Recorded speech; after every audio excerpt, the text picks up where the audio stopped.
They built a paper trail to take my father's truck, and they nearly got away with it. I never thought a quiet life would turn into a war with a homeowners association. But there I was on my porch at sunrise, staring at a gray tarp over a rusted '67 Rancher and feeling a punch in my chest I couldn't name. I'm Eddie Monroe, and that truck was more than metal. It was the sound of my old man humming under a hood, the coffee-stained map in the glove box, the dent on the left fender where he laughed and said, "You fix it closer to the road, it gets stories," and I couldn't let that go without a fight. Willow Ridge sold the idea of calm, tree-lined streets, polite waves, the kind of lawns that smelled faintly of fertilizer and pride. Lena, my wife, reads patterns the way other people read weather. She keeps spreadsheets and patience, and the sort of stubborn that doesn't flare, it settles. Martha Klein, HOA president, had the sweetest smile until you disagreed. A hedge 2 inches too tall, a garden gnome slightly out of rule, she loved rules the way some people love hymns. At a barbecue, she held a clipboard like it was scripture, and when I joked about it, she said, "Order keeps value." It sounded harmless until it didn't. At first it was petty. A note on the windshield about curb appeal. A gentle knock that left me embarrassed in front of neighbors. Then Carlos from down the block had his contractor truck towed after a complaint about commercial parking. He'd been fixing roofs in Willow Ridge for a year. People knew him. He got a tow slip that looked official. We shrugged it off as HOA overreach until a notice arrived in my mailbox. Your vehicle is in violation. Liberty Tows showed up anyway. Martha told the non-emergency line the truck was abandoned in the drive, and that state law allowed for removal after notice. The precinct was polite, full of forms and other fires, and Sergeant Miller listened but couldn't promise everything. Lena didn't wait. She started asking the kind of questions that make people uncomfortable because they demand answers. Why did Liberty Tows show up right after a complaint? Why did the tow slips point to a P.O. box tied to Crestfield Development? Why did Harbor Storage have a stack of vints that matched trucks reported towed? She dug into public records, bank ledgers, storage registries, and that slow, patient work began to smell like a pattern. The paper trail was methodical. Harbor Storage's logs had vints that matched towed vehicles.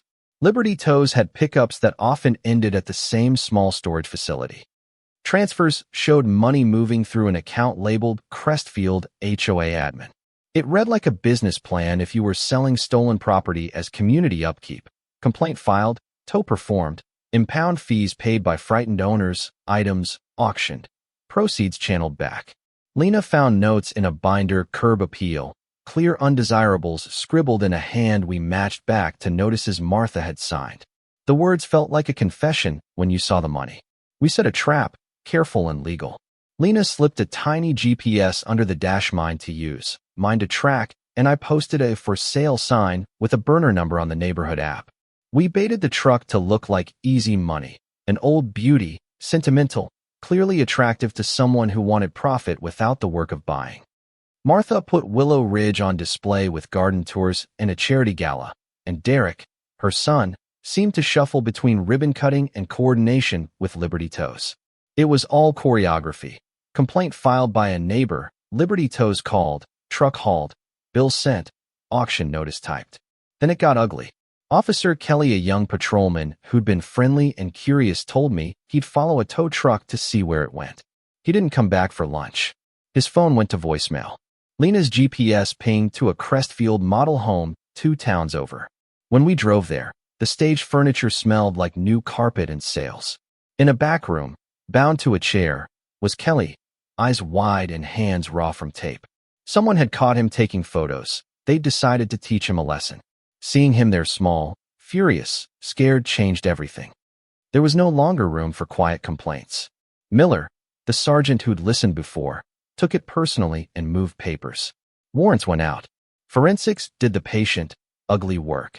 They pulled hard drives from the HOA office, matched toner from fake notices to the printer on Martha's desk, traced bank transfers from Liberty Tows into the Crestfield account. Lena watched the files like a hawk, patient and furious, combing timestamps until the story assembled itself. Harbor Storage's inventory matched the vints we tracked. The community, which had tolerated small cruelties in the name of keeping things nice, began to murmur. People remembered trucks that vanished, elderly neighbors who couldn't afford release fees, good folks who'd been too proud to ask for help. We needed an audience. If Martha and the operation relied on murmur and paperwork, a public moment would expose them. The gala was perfect: white tent, chafing dishes, a mic, friends and neighbors in their Sunday best. Under a tarp in the tent sat my father's truck, labeled that night as a donation to the neighborhood fund. Derek gave a speech about selling assets for the community, and his voice slid like someone reading a script he'd been told to love. The truck rolled forward, and a microphone caught a conversation meant to be private. "We move it, we profit," Derek said, like he was naming groceries. Martha laughed and spoke about clearing the blight. And for a second the crowd shifted, the air cooling. I walked into that hush and said, "That's my father's truck." The sentence was small and heavy. Officers moved. The GPS trail traced the path from my driveway to harbor storage and to the auction notices. The audio recorded Derek's line and Martha's chuckle. Bank records matched auction dates. Liberty Tow's receipts listed release fees that would sink a lot of people. It wasn't just petty tyranny anymore, it was a sluice, a way to turn community rules into revenue. The fallout wasn't tidy. There were depositions and hearings, and a long winter of court dates. Martha was charged with fraud. Derek's name appeared in emails with impound lot managers. Crestfield paid fines. Liberty Tow's lost its license. A receiver cleaned the HOA books. Carlos got his truck back, and when Lena and I had my father's title returned, the truck's engine purr felt like a benediction that also stung. Some neighbors didn't speak to us for months. Others whispered apologies that sounded thin. We had won, and the win left a bruise. There were moments of small cruelty. I couldn't unsee Martha standing at a board meeting, smiling wide and telling an older woman, "Rules are rules, dear," as if those two words could measure the worth of someone's life. Derek leaned over at a barbecue and hissed, "You people think you own the place," like ownership was an attitude you could wear. I remember Carlos borrowing money for release fees, shame heavier than the truck itself. Lena and I started small community meetings, just 2 chairs and a pitcher of iced tea, and people told stories they had kept folded like letters. Some were tiny, a fine, a note, and some were ugly, clever schemes to clear lots for developers. It taught me that vigilance is neighborly, silence is complicity.